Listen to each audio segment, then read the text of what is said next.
Hello साथियों, मैं BL लूणा मेरे यूट्यूब चैनल स्टडी टाइम में आपका हार्दिक स्वागत करता हूं। हम हिंदी साहित्य और व्याकरण के प्रश्नों का अध्ययन कर रहे हैं और इसी क्रम की ये हमारी 12 नंबर की क्लास है। अगर आप चैनल पर पहली बार विजिट कर रहे हो तो चैनल को सब्सक्राइब कर ले, बेल आइकन को ऑल पे प्रेस कर ले ताकि मेरे आने वाले हर वीडियो का नोटिफिकेशन आपको मिलता रहे। वीडियो में किसी प्रकार का आपको कंफ्यूजन रहता है, कोई क्वेश्चन आपको गलत लगता है तो आप मेरे को कमेंट कर सकते हो। वीडियो अच्छी लगती है तो इसको लाइक करें, अपने दोस्तों के साथ में शेयर करें और अगर अच्छी लगती है तो प्यारा सा कमेंट जरूर करें। बात करते हैं पहले क्वेश्चन की। तो आज का हमारा जो पहला क्वेश्चन है वो है उद्दंड मार्दन पत्र के प्रकाशित होने का क्रम था, यानी वो कैसे प्रकाशित होता था, डेली आता था या सप्ते में एक बार आता था या 15 दिन से आता था या महीने से आता था। तो देखिए, साप्ताहिक, दैनिक, पाक्षिक और त्रैमासिक।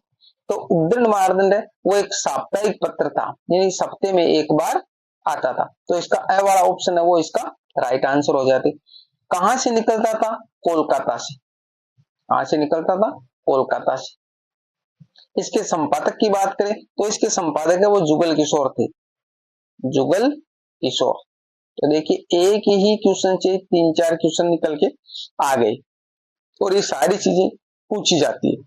मोस्ट है उद्दंड मार्दन पत्र। बात करें 2 नंबर क्वेश्चन की, बंगदूत पत्र कहां से प्रकाशित होता था? ये सारे जो क्वेश्चन मैंने इस जो क्लास के अंदर ऐड किए हैं, सारे क्वेश्चन एग्जाम की दृष्टि से महत्वपूर्ण है। प्रत्येक क्वेश्चन को आप अच्छे से देखिए। वह दिल्ली, वह मेरठ, से कोलकाता, वह आगरा। तो बंगदूत है वो हमारे कोलकाता से निकलता था। स वाला ऑप्शन इसका राइट आंसर है। ये भी साप्ताहिक था, यानी सप्ते में एक बार निकलता था। बात करते 3 नंबर क्वेश्चन की, हिंदी प्रदीप पत्र के संपादक है महावीर प्रसाद द्विवेदी, बालकृष्ण भट्ट, मदन मोहन मालवीय, प्रताप नारायण मिश्र। तो जो 3 नंबर है उसका हमारा आंसर है ब वाला बालकृष्ण भट्ट। यानी मैंने इसका एक छोटा सा सूत्र बनाया, बाल प्रदीप।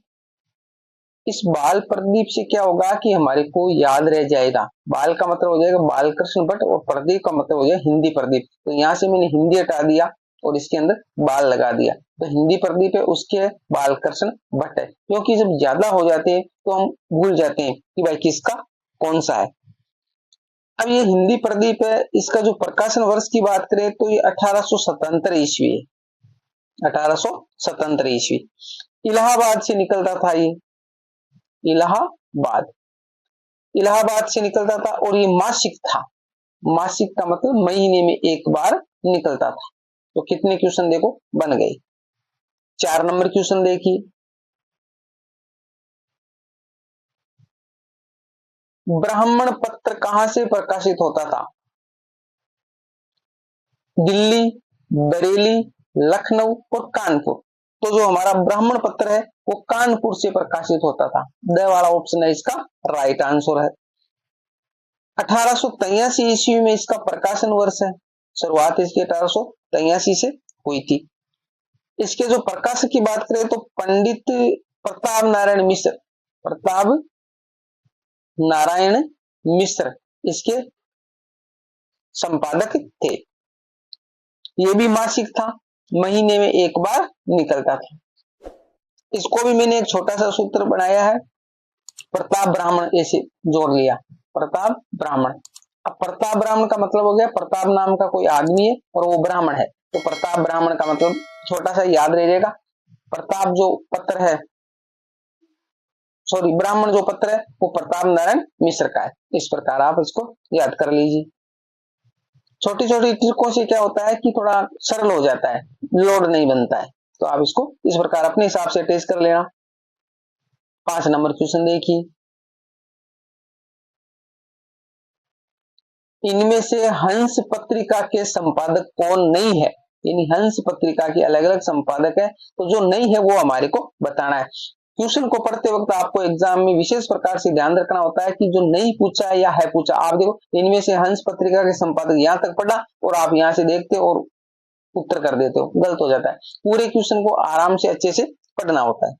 तो है में प्रेमचंद, ब में शिवदान सिंह चौहान, स में सूर्यकांत त्रिपाठी निराला और द में अमित राय। तो हमारा 5 नंबर है, उस 5 नंबर में जो स वाला ऑप्शन है सूर्यकांत त्रिपाठी निराला, ये हमारे क्या थे, इसके संपादक नहीं थे हंस के। बाकी प्रेमचंद थे, शिवदान सिंह चौहान थे और अमित राय थे।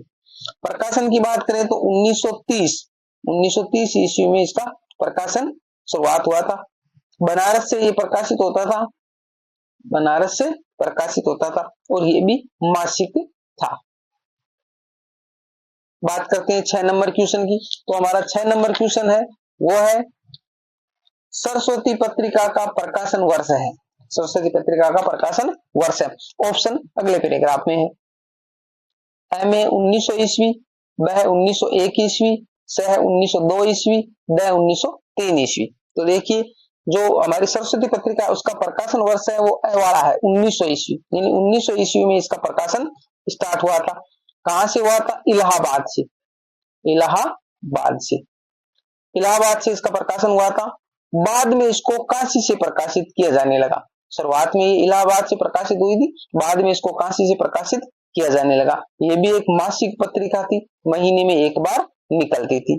दूसरी बात 1903 की बात करें तो 1903 से इसका जो संपादक है वो महावीर प्रसाद द्विवेदी, महावीर प्रसाद द्विवेदी ने इसका संपादक संभालना स्टार्ट कर दिया था और 1920 तक इन्होंने संभाला, 1920 तक इन्होंने संभाला। आगे देखिए 7 नंबर क्वेश्चन। घासलेटी साहित्य के रचनाकार है। अ महीप सिंह, ब बेचन शर्मा उग्र, स निराला, द हरिशंकर परसाई। तो देखिए 7 नंबर में ब वाला ऑप्शन है बेचन शर्मा उग्र। इसको घासलेटी साहित्य का जनक माना जाता है, बेचन शर्मा उग्र को। बात कर लेते हैं महीप सिंह की। तो महीप सिंह है वो संचेतना नामक की एक पत्रिका है, उसके ये संपादक थे। निराला की बात करें तो निराला वो मतवाला और समन्वय पत्रों के संपादक थे।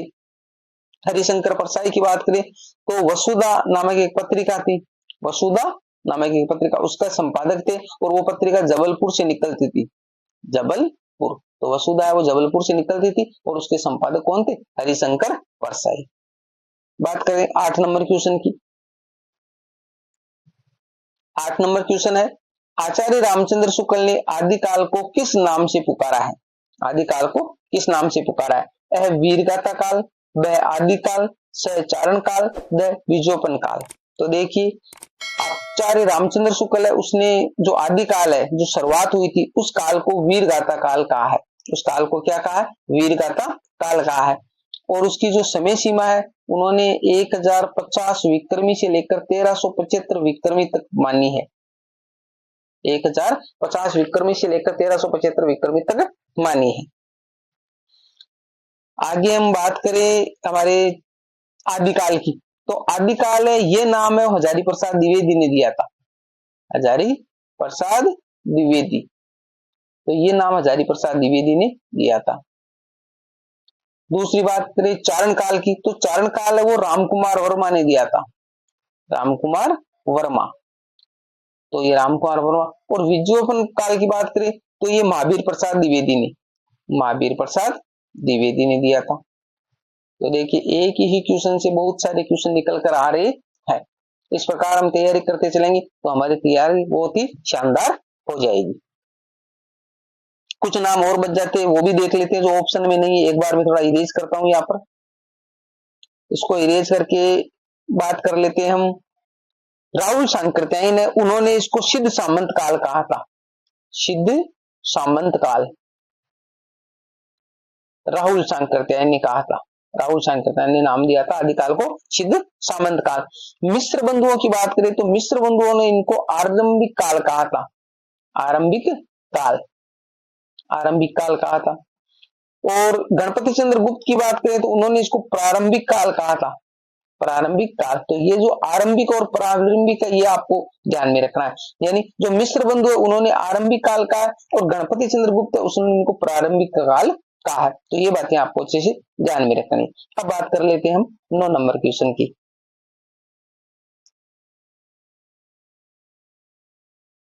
9 नंबर हमारा जो क्वेश्चन है वो है सर्वाधिक प्रचलित आदिकाल की समय सीमा है। यानी आदिकाल की जो समय सीमा है, शुरुआत यानी जो अभी वर्तमान में प्रचलित है, कहां से शुरुआत मानी है उसकी? 800 ईस्वी, 900 ईस्वी, 1000 ईस्वी, 1100 ईस्वी। तो देखिए आदिकाल की जो समय सीमा है वो सर्वाधिक जो सभी ने मानी है, सर्वमान्य मत है, वो है 1000 ईस्वी। यानी 1000 ईस्वी से आदिकाल की शुरुआत मानी है। अब देखिए थोड़ा हम देख लेते हैं आदिकाल। तो आदिकाल की ईस्वी सन की बात करें तो 1000 ईस्वी से लेकर हमारा 1350 ईस्वी तक है। 1350 ईस्वी तक है। बाद में हमारा दूसरा काल आता है भक्ति काल। भक्ति काल, तो भक्ति काल आगे फिर यहाँ 1350 है, तो 1350 से शुरुआत होती है और वो चलता है हमारा 1650 ईस्वी तक। ये जो काल विभाजन अच्छे से याद करके रखना, पूछा जाता है। फिर हमारा आता है रीतिकाल। तो रीतिकाल की जो समय सीमा की बात करें तो वो हमारे आगे 1650 से हो जाएगी और वो चलती है हमारे 1850 ईस्वी तक। 1850 ईस्वी। फिर बात करते हैं हम आधुनिक काल की, जो हम वर्तमान में चल रहा है। आधुनिक काल के अलग अलग भाग किए गए, पर हम आधुनिक काल को यहाँ पर सिर्फ यही देखेंगे कि जो आधुनिक काल है वो कहां से कहां। तो जो 1850 से शुरुआत हुई थी और जो अब तक वर्तमान तक, जैसे हम अभी वर्तमान में 2024 चल रही है, तो यहाँ तक का ये ईस्वी सन में सारा। तो ये जो सर्वाधिक मान्य मत है काल विभाजन का, तो ये आपको दिमाग में अच्छे से सेट रखना है।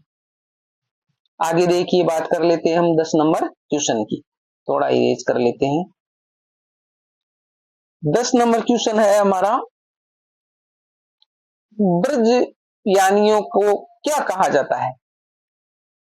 जैन, सिद्ध, नाथ, इनमें से कोई नहीं। तो देखिए वर्ज यानी है वो सिद्ध क्या है? सिद्ध है वही क्या है? वर्ज यानी। 11 नंबर क्वेश्चन देखिए, रूप या प्रयोग के आधार पर शब्द कितने प्रकार के होते हैं? है में है 2, ऑप्शन अगले पैराग्राफ में है, ब में 4, स में 5, द में 7। तो रूप के आधार पर 2 प्रकार के होते। कितने प्रकार के होते? जो अ वाला ऑप्शन है वो 2 प्रकार के। कौन कौन से होते? एक होता है हमारा विकारी शब्द, एक होता है विकारी शब्द और दूसरा होता है अविकारी शब्द। अविकारी शब्द, विकारी शब्द और अविकारी शब्द 2 प्रकार हो गए। अब इसके अंदर विकारी शब्दों के भी 4 प्रकार अलग अलग किए गए हैं। विकारी शब्दों के भी 4 प्रकार अलग अलग किए गए। वो कौन कौन से हैं? इसके अंदर हमारा आता है संज्ञा, सर्वनाम, क्रिया और विशेषण। ये हमारे विकारी शब्दों के 4 प्रकार हो गए। पहले हमारे 2 प्रकार थे, रूप के आधार पर विकारी शब्द और अविकारी शब्द। उस विकारी शब्दों के 4 प्रकार हो गए, संज्ञा, सर्वनाम, क्रिया और विशेषण। फिर जो अविकारी शब्द है उस अविकारी शब्दों को भी अलग अलग भागों में विभाजित किया गया। तो इसके ऐसे तो 4 ही रूप है, परंतु कई गाइडों में 5 रूप दे रखे। तो विकारी अविकारी शब्द है उसके अंदर जो पहला है वो हमारा हो जाता है क्रिया विशेषण।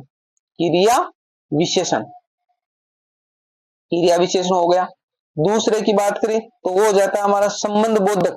संबंध बोधक। उसके बाद में तीसरे की बात करें तो वो हो जाता है हमारा समुच्चय बोधक। समुच्चय बोधक। और चौथे की बात करें तो वो हो जाता है हमारा विस्मयादि बोधक। विस्मयादि बोधक, विस्मयादि बोधक। और पांचवे की बात करें तो वो हो जाता है हमारा निपात। ये 5 प्रकार है वो हमारे किसके हो जाते? अविकारी शब्दों के हो जाते। बात कर लेते हैं हम 12 नंबर क्वेश्चन की।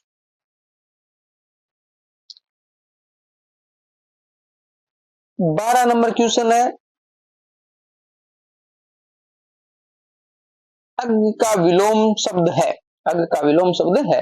अ में अनभिक, ब में अभिक, स में विग, द में ज्ञानी।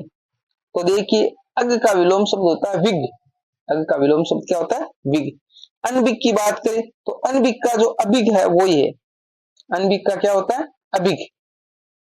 दूसरी बात ज्ञानी है तो ज्ञानी का अज्ञानी हो जाएगा। आगे देखिए 14 number question, sorry 13 number question, स्वर संधि के कितने प्रकार होते हैं? स्वर संधि के कितने प्रकार होते हैं? तो देखिए 2, 3, 4 और 5। तो स्वर संधि के 5 प्रकार होते हैं। ड वाला ऑप्शन है वो उसका राइट आंसर है। कौन कौन से होते? एक होता है हमारा दीर्घ स्वर संधि, दीर्घ स्वर संधि। दूसरा होता है गुण स्वर संधि, गुण स्वर संधि। तीसरा हो जाता है हमारा वर्धी स्वर संधि, वर्धी स्वर संधि। चौथा हो जाता है हमारा यण स्वर संधि। पांचवा हो जाता है हमारा अयादी स्वर संधि, अयादी स्वर संधि। तो ये 5 प्रकार हमारे स्वर संधि के हो गए। संधि की सारी जो क्लासें हैं वो मेरे चैनल पर अपलोड है, अगर आपने नहीं देखी है तो आप जाकर अच्छे से उसको देख सकते हो। 14 नंबर क्वेश्चन देखते हैं। 14 नंबर क्वेश्चन है, पराधीन शब्द का संधि विच्छेद है। अ में पराधन अधीन, ब में परधन अधीन, स में परधन अधीन जो पर का हलंत लगा हुआ है, ड में पराधन अधीन। तो इसके अंदर हमारा ब वाला ऑप्शन है परधन अधीन, यानी पर है वो पूरा आएगा, हलंत नहीं होगा और यहाँ पर अधीन आएगा। अब देखिए अधीन का मतलब होता है गुलाम, गुलाम, और पर का मतलब होता है दूसरा, जो दूसरों के गुलामी में है या दूसरों के गुलाम है तो उसे पराधीन बोला जाता है, जो दूसरों के अधीन है। तो इसमें ये जो पर है तो इस पर में से अ बाहर निकलता है और इधर ये अधीन में से अ बाहर निकलता है, तो ये अ और अ मिलकर आ बनता है, तब बनता है पराधीन। 15 नंबर क्वेश्चन देख लेते हैं। इस क्लास का ये लास्ट क्वेश्चन है। अ धन ई मिलकर क्या बनता है? संधि में काम में आता है। अगर आपने संधि वाली क्लासें देखी है तो आप अच्छे से समझ रहे होंगे। अ में आ, ब में बड़ाई, स में ए, द में आई। तो देखिए अ और ई मिलकर ए बनता है, स वाला ऑप्शन है उसका राइट आंसर है। और ये हमारी गुण संधि में काम आता है, इसमें आता है गुण संधि में काम आता है। कैसे आता है? जैसे मान लिया हमने एक उदाहरण लिया स्वेच्छा, स्वेच्छा जो शब्द है इसके देखो ये एक ही मात्रा है, इसमें हो गया सौ धन इच्छा। स्वेच्छा का मतलब होता है खुद की इच्छा, तो ये स्वेच्छा हो गया। अब यहाँ पे देखो वह में से अ बाहर आता है और हमारा इधर ई आता है, तो ये ई हो गया और ये हमारा अ हो गया। हमारा यहाँ पर देखो अ और ई की बात हो रही, तो अ और ई मिलकर यहाँ पर ए हुआ है, ये ए हुआ है, तो ये स्वेच्छा इस प्रकार शब्द बना है। ठीक है, तो ये 15 क्वेश्चन हमने इस क्लास के अंदर देखे, सभी की अच्छे से व्याख्या की।